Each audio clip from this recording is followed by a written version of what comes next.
nosotros vamos a exponer sobre el entorno de los grupos. Los grupos se sitúan siempre en un determinado entorno. No son entes abstractos que funcionan en el vacío. En el entorno es el espacio físico y social que nos rodea, de lo que formamos parte y que tienen influencia en nuestra conducta. El entorno es importante porque de este depende la concentración y la productividad de los objetivos de los grupos. Es decir, mientras menos distractores tenga el entorno y más confortable sea para la actividad de los grupos, habrá un mejor desarrollo y rendimiento. El entorno, pasa la página, por favor.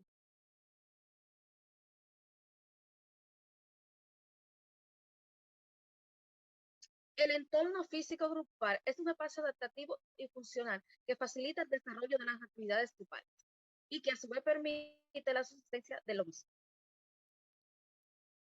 El espacio personal es el área o zona física y confortable que envuelve a una persona.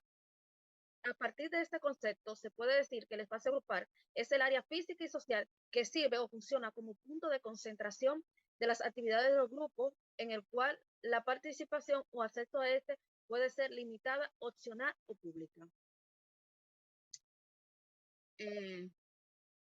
La siguiente, por favor.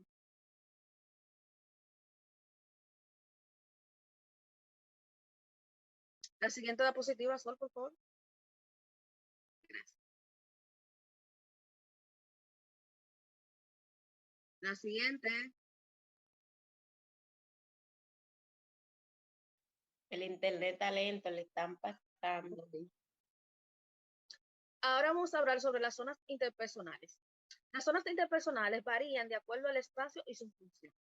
La zona íntima, que ocupa un espacio alcanzando las 18 pulgadas, la zona íntima, que ocupa un espacio alcanzando los 18 pulgadas, en esta se dan actividades como la procreación, masaje, apretón de mano, etc. Se caracteriza por el control absoluto del campo perceptual. La zona personal ocupa un espacio entre 18 y 4 pies de distancia. Incluye actividades como diálogo, ver televisión, discusiones, viajes en coche, etc. Se caracteriza por la permisividad o rechazo de ser tocado, como también la fijación o desviación de la mirada. La zona social ocupa un espacio entre 4 y 12 pies de distancia. Incluyen actividades como encuentros con colegas, amigos y familiares. Se caracteriza por el control visual sobre los demás sentidos, nivel de voz regulada y distancia adecuada a la informalidad del grupo. La zona pública ocupa un espacio entre 12 pies o más de distancia. Incluyen actividades como lectura, actuación, recitales, conferencias. Se caracteriza por la menor efectividad de la entrada sensoriales, por lo que se hace necesario el uso de amplificadores.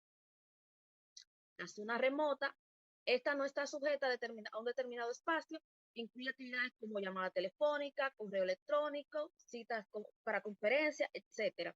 Se caracteriza por la entrada fundamentalmente verbal. Ahora lo dejo con mi compañero Roland, quien le estará hablando sobre la territorialidad. Ok, siguiente. La territorialidad es el área geográfica o el entorno o sitio que puede ocupar una persona. Puedo poner ejemplo, vamos a poner esta habitación. Ahora mismo yo estoy aquí, ¿verdad? Ocupo este territorio. En este entorno es donde mayormente vengo a hacer vamos a poner mis quehaceres. Me siento más cómodo, más silencioso y aparte me otorga más concentración a la hora del estudio. Entonces los territorios están divididos por 3 tipos de grupos que son primario, secundario y el público.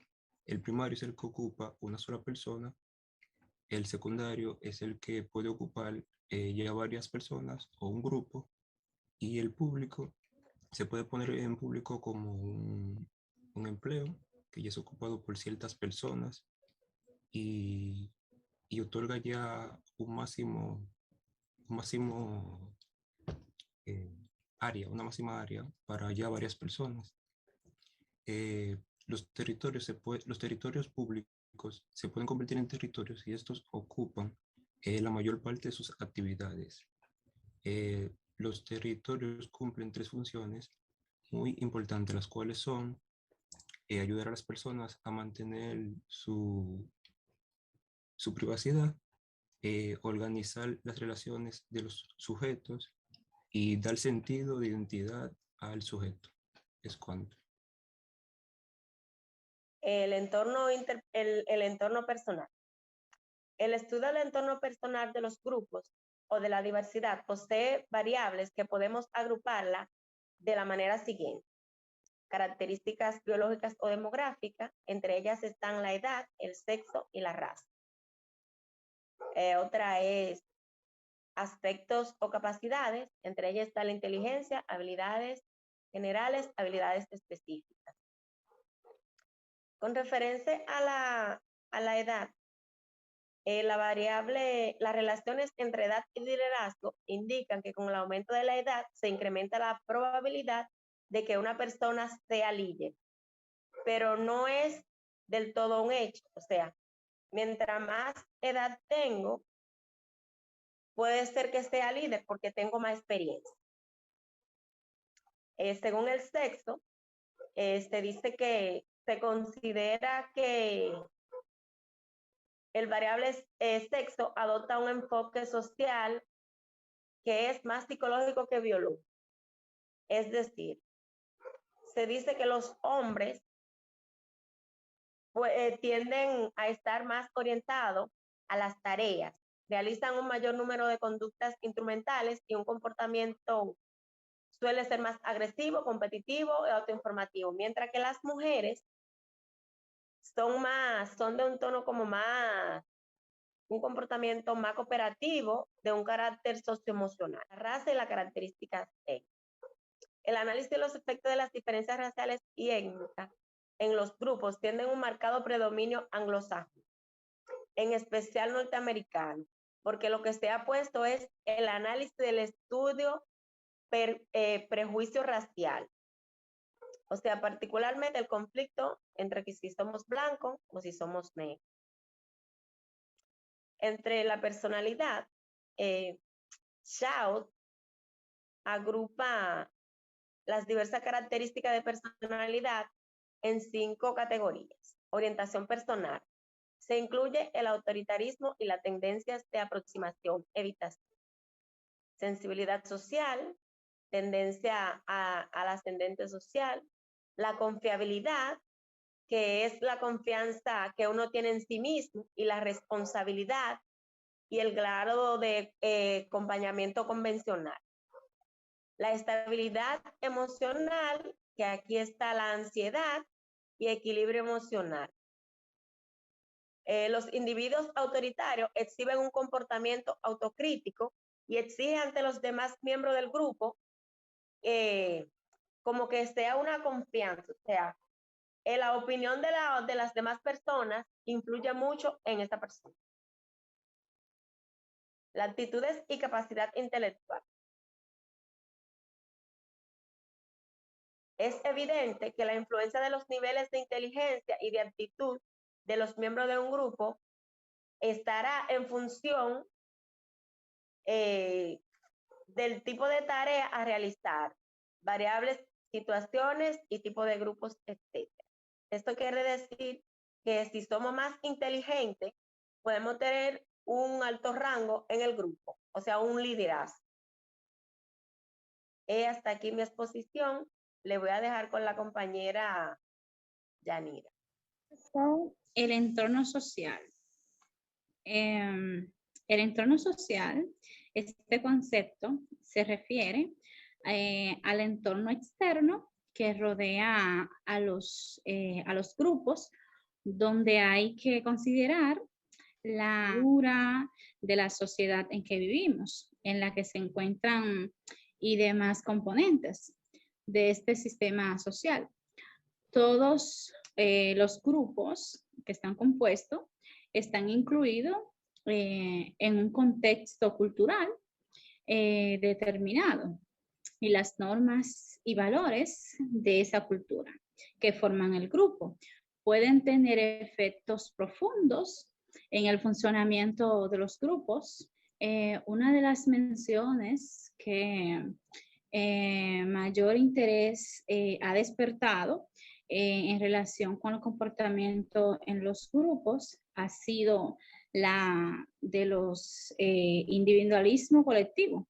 Las personas en cultura colectiva se ven a sí mismas como interdependientes, mientras que la de cultura individualistas se ven como independientes. Podemos asumir, por tanto, que los grupos tenderán a formarse con mayor probabilidad en cultura colectivista. Entonces, aunque los factores culturales son relevantes en el comportamiento de los grupos, particularmente en lo que se refiere a sus efectos en contextos organizacionales, se precisa de mayor evidencia empírica para poder extraer conclusiones sólidas sobre estos efectos que tienen los grupos. Otro de los elementos de ese entorno externo que influyen en el funcionamiento de un grupo es el entorno particular en el que el grupo desarrolla sus actividades. Es decir, la organización de la que el grupo forma parte y de su medio externo relacionado con la tarea. La cual está compuesta por aquellas instancias situadas fuera de los límites organizacionales que tanto proporcionan recursos al grupo como también reciben resultados. Los grupos son así considerados comunidades que se encuentran anidadas en los sistemas sociales circundantes, que reciben influencia. Entonces, por tal razón, en la actualidad, las investigaciones se han centrado en el estudio de los grupos en las organizaciones. Entonces, ¿cuál es el tamaño óptimo de un grupo? Determinar el tamaño óptimo de un grupo es una labor complicada, ya que depende de muchos factores, como son el tipo de grupo, características de las tareas, objetivos y metas grupales, factores contextuales, entre otros. Hay autores que se han atrevido a dar un nombre de integrantes según las consideraciones. Hay algunos investigadores que hasta han recurrido a la estadística, recopilando pues, información sobre el tamaño de los distintos grupos y sacado una media aritmética que proporcione el número de miembros que componen los grupos. La solución más razonable para ocupar o ver el tamaño óptimo de un grupo, pues son que sintetizan en 3 paradigmas que utilizamos para analizar el tamaño óptimo de un grupo, que son el primero, segundo y el tercero.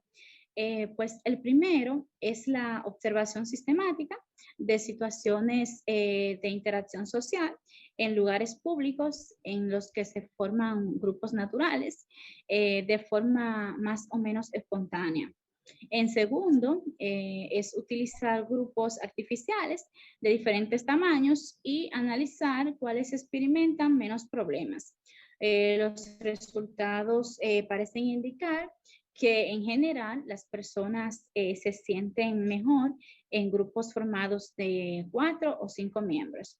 En tercer y último lugar, al preguntarles directamente a las personas sobre el tamaño real de los grupos, de su preferencia, se observó que las preferencias se destacan por el grupo compuesto en torno a 12 miembros, si bien presentan una gran variación. En definitiva, los estudios sobre el tamaño del grupo nos presentan tanto puntos a favor como también en contra de mayor o menor número de miembros que los integran. Pues hasta aquí ha sido mi exposición. Mi nombre es Carol Guillén y yo voy a estar hablando sobre las ventajas y desventajas de los grupos grandes. Como ventaja número 1 tenemos el aumento de recursos con el que el grupo cuenta. Eso es cuando cada quien, al ser un grupo grande, cada quien tiene algo que aportar, entonces cada persona busca algo referente a lo que se vaya a investigar o referente a lo que se vaya a hacer. Entonces hay un sinnúmero de sugerencias y cosas para delegar, para determinar con qué cosas ellos van a comenzar a trabajar. Número 2. Es más probable que estos grupos obtengan un alto rendimiento y resulten ser más eficaces en determinados tipos de tareas, como toma de decisiones o solución de problemas. Número 3. Facilita la diferenciación de roles dentro del grupo. En cuanto a ese punto número 3, es que, por ejemplo, en un grupo siempre hay un administrador que es quien lo crea y quien comienza a delegar las funciones. Pero también hay otra persona que le hace la segunda parte al administrador, ayudándolo para que la carga de él sea menos forzosa. Y también hay otra persona que a veces también aporta su granito de arena. Número 4, desarrollan actitudes más tolerantes o tendencias a lograr una mayor sinergia. Número 5, oportunidad para conocer a más personas con las que poder establecer relaciones gratificantes y enriquecedoras. 6, suelen ser percibidos como portadores de una mayor autenticidad debido a que probablemente tienen una mayor conexión con las redes sociales de su entorno.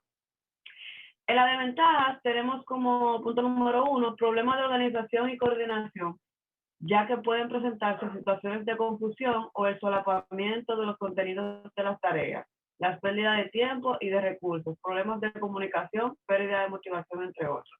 Cuando los grupos son grandes, así como lo dice en la desventaja, se pierde mucho tiempo tratando de organizarse. No es lo mismo como a cuando son menos de, digamos, 5 o 4 personas, que ahí ya se puede tener una mayor comunicación, una mayor relación para poder hablar qué es lo que se va a hacer. Y entonces ya es algo determinado, no hay que esperar que quizá los otros 10 puedan aportar, los otros 5 puedan aparecer para dar su punto de vista, etcétera, etcétera. En el punto número 2 dice, suele mostrar una actitud más conformista. Este punto es muy importante porque dominicanamente a veces hay personas que se recuestan de lo que el otro hace, ya cuando dicen, ok, vamos a hacer la cartulina azul. Entonces la cartulina, ok, azul. Él dijo que azul, entonces la vamos a hacer azul. No hay opinión, hay personas que se acomodan a lo que diga el otro y no aportan nada.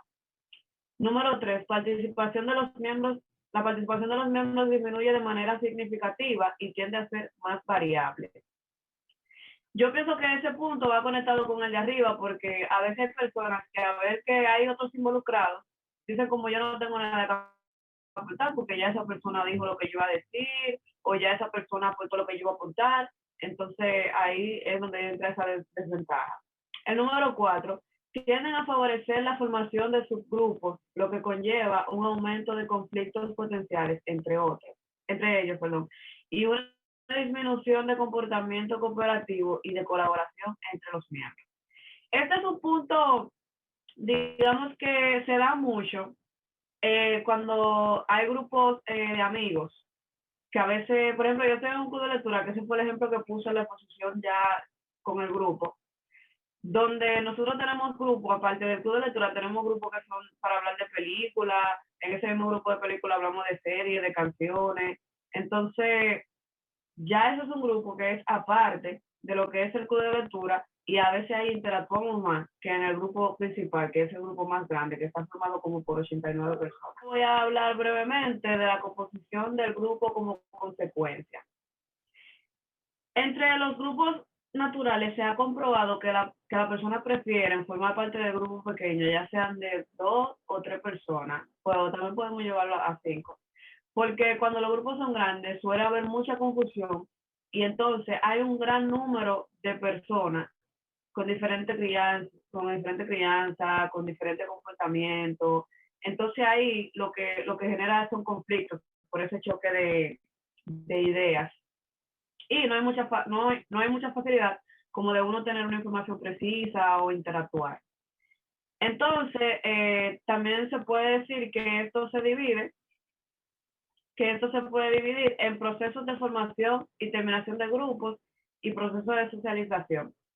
En la primera, que es el proceso de formación y terminación de los grupos, decimos que es más probable que los grupos se formen y sean más resistentes a su disolución de miembros si sus miembros son similares entre sí. O sea, cuando tienen algo en común, algo que comparten en común. Por ejemplo, los grupos universitarios, ya sea de una materia, ahí estamos nosotros juntos, el grupo de oposición, porque nosotros tenemos que rendirle cuenta a los trabajos de esa materia que tenemos que hacer en grupo.